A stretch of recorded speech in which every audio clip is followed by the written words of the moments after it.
God, Frank, this is a new low, isn't it? To start, I don't even know what to say. I think we should ignore that team, and I'm going to until they don't react. What do you point to? It's the same thing. They can't score goals, so they're going to concede at some point a goal. They can't have only clean sheet. I mean, they were better second half, but come on, they lost 6 points against the last in the Premier League. What do you want to expect from them? I said it's an off season. But, well, it won't be enough season if they are relegated. If they keep on doing like that, they might be relegated. So it's going to be worse than that. The club in the world who spend the most is relegated. What a shame. Yeah, shame on you. And it's true. That's the only thing I can say about them. And it's not only Potter's mistakes. Yes, Potter decides the team selection. But come on, the players. I mean, come on, Sterling. Come on. You have a header 3 yards away from the net. The goalkeeper doesn't know where he is. And what do? You make a pass to the guy on the line. It's like you don't want to smash it. Finish it.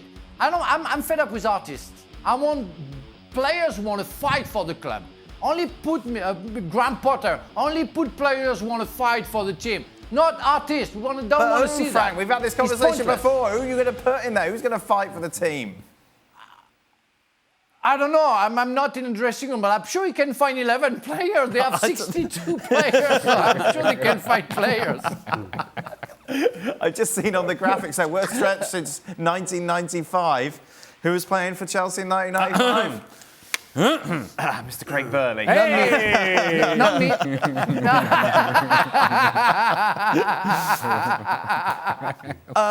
Where do we stand on Graham Potter, Frank? Of course he's responsible, and I think... Do you sack him today? Again, we talked about that. I think... No, what the point? I don't see anybody turning the thing on because it's also the players. And it's been like that with Tuchel as well. And they can't score goals. We don't have a striker. When we have the chance to score, we don't. And I don't see the spirit. And you can put any coaches... It's going to be the same thing. I don't believe in a reaction, a psychological reaction from the players. Yes, some players coming from months ago, signing Fernandes, Felix, Mudryk, and I'm forgetting maybe another one. What's going on? Nothing. Those players are not been, haven't been vaccinated against anything. But they arrive, they don't do anything. So there is something else. Maybe there is a curse, but I don't believe it. And so you have to start from scratch. That's where we. I don't know. That's where no, we're but really, forget about the season. Try to save the club. Try to not be relegated. Maybe change the coach. Frank, you're not going to get relegated, are you? So if you're going to change the coach in the summer, why don't you do it now? Give them a run and try and turn things around, and gives him a chance to see what he's got ahead of him. Yeah, maybe we are, but you have to be clear. You have to be clear that you don't want to do anything special this season. You just want to make sure you work for next season, and like that you don't expect. Maybe you have to wait for to get out of the Champions League to give a free lunch for a new coach at that time. So just wait for after Dortmund or maybe after that. But it would be a pressure to the new coach if they go to Dortmund with a new coach. So for me, it's useless. What would you do if you were Todd Burley, Stevie? I think Potter should get pre-season. What have you seen from him that makes you say that? I don't think people understand how difficult it is when you turn up to play a game, and every time you turn up, there's somebody different standing next to you. All the best teams play. We're talking about Manchester United with Rashford the other day, and they're playing balls for Rashford without even thinking about it and looking for it because they know it's going to happen. When you're playing with different... look at that team. It's like 5 or 6 changes again. It's impossible to get any connection. Your 2 centre-backs, different players every time. Your 2 full-backs, they're playing with different forwards. It's just changes every single time they step on the field. And I don't care how good the coach is. You're not going to get results. So, I'm sorry. Yes, he has to carry some responsibility. But considering you've got a 5-year deal, considering you've thrown 30 new players at them, then it's pretty straightforward for me. Do what you can, but pre-season, you better start the season well. And if not, then you're off. I agree with you, Stevie, right? On the big picture and most of what you're saying.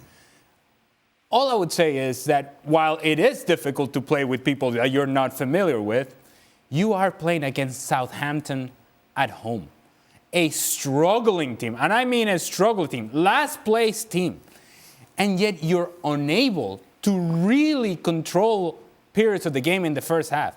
You're unable to really showcase that you are indeed a team that has to have some sort of urgency, that has to have some sort of intent. And that's the part that I have an issue with. I know, but you're talking about a team, no, Ali. I understand.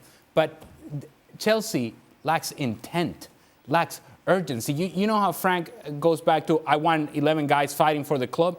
What you want to see is an attitude. And across the board, you're seeing a lot of guys with blank faces, with blank stares, not quite sure as to what their role is, what they're supposed to be doing. But there isn't a reaction. And that, I think, it's a scary thought, that you've gone through this spell of bad result after bad result after bad result, and there isn't a pushback. There isn't that competitive fire of saying, no, well, enough is enough. Southampton at home, we have to win. It's almost like, okay, there goes another loss, and now they begun to accept losing. And when you have a team that is accepting losing, it's a scary, scary place to be, because getting out of that is very difficult. You think, Pablo, obviously the transition was a little slower for City, but when you were there, suddenly a lot of new faces appeared as the money arrived. How did you adapt to that, and how come you managed to pull that off where we're seeing it go in the opposite direction for Chelsea? Well, it wasn't easy for everyone. Of course, the big money came into the club. They brought some big names, and on the first 2-3 seasons, it was quite difficult, especially for the manager, because a lot of egos. You don't only need to find the right player with the right quality or the ability. You also need to find players with the right mentality, players who want to make something big for the club. They want to show commitment, they want to show passion playing for the club, and at some point you can really smell it. You see that all the players are playing for the club and fighting for something to make the club better. But as I say, it took 3-4 seasons to really get there with the best teams in the Premier League. So it's not only about the money. We have seen Chelsea, they spent so much money in the summer, now in January, but they all need to create the right mentality. They need to find the manager to bring everyone together and say, boys, we want to make something big for the club. And of course, it's quite difficult to compare it, because at that time, back in 2008, for Man City, we were like a mid-table club. For Chelsea now, they're a club that they need to succeed. They need to win trophies every season. So something is going on there. I don't know what's going on, but of course they need a quick reaction. They need to the players who are already there. They need to know that they have to bring success into the Chelsea Football Club. Don, what would you do if you were Todd Burley? Done.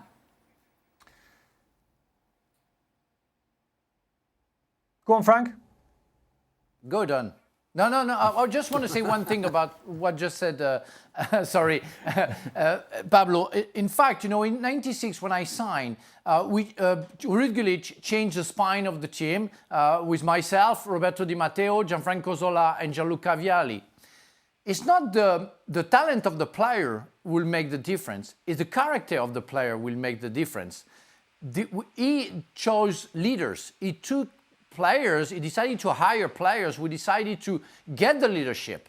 I don't see any player there getting the leadership. They're all 20, 21 years old. They have a great future. But right now, and we saw that today with Jorginho and Arsenal, and I'm crazy that I have to say that Jorginho was very useless with Chelsea and so useful for Arsenal. But we have to find leaders somewhere in the middle of the park, at least, or in the spine, which we don't have at Chelsea.